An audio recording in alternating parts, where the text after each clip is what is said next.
Hello বন্ধুরা, আজকে আমি নিয়ে এসেছি পাস্তার রেসিপি, যেটা তোমরা বাড়িতে বসেই করতে পারবে। তার জন্য কোনো রেস্টুরেন্টেও যেতে হবে না। প্রথমে একটি পাত্রে জল নিলাম, জলটা গরম হলে পাস্তাগুলো দিয়ে দিলাম। এবার জলটা যখন ফুটে উঠবে, দেখো কিভাবে করছি।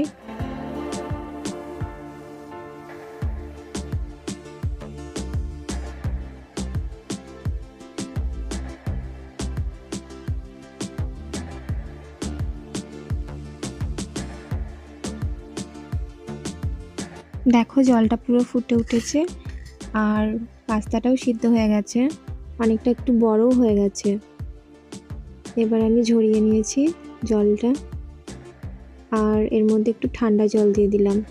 ঠান্ডা জলটা দিলাম তার কারণ এটা গরমে ছিল, তো ভাপে আরও বেশি সিদ্ধ হয়ে যাবে সেই জন্য। এবার কড়াইতে আমি সাদা তেল দিলাম।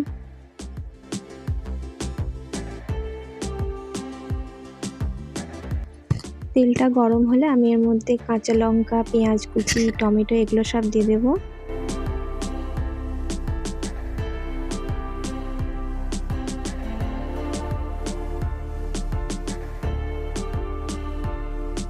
এবার এগুলো একটু ভাজা হলে সামান্য পরিমাণে একটু লবণ দেবো, যাতে টমেটোটা গলে যায়।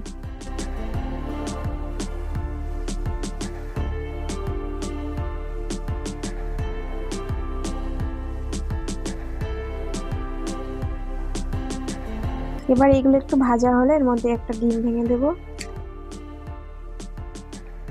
ডিমটাকে এবার ঘেটে একটু ভাজা মতো করে নেব।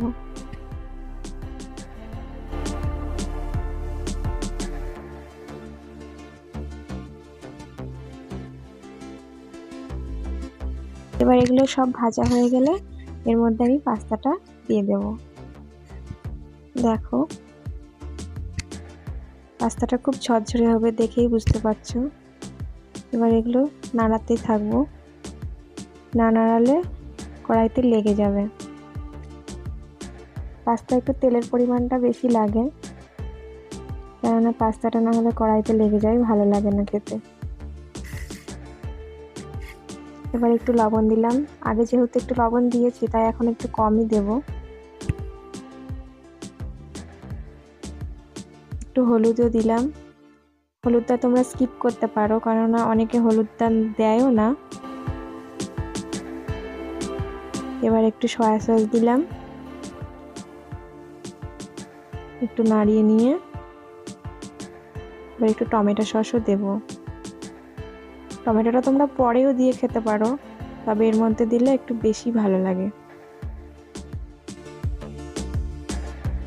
আর একটু নাড়িয়ে নেব। দেখো প্রায় হয়েই গেছে।